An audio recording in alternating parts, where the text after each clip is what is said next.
and gentlemen, join me to put your hands together for my co-MC, Kameme. 5, 4, 3, 2, 1. And there she pulls the ribbon and she unveils. And there it goes. Tuwapigie makofi tena.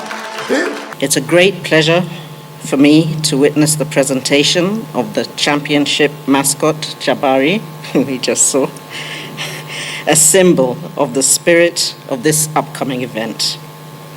Let me extend a warm welcome to the World Athletics team and to competitors and trainers from all over the world who will participate in this competition.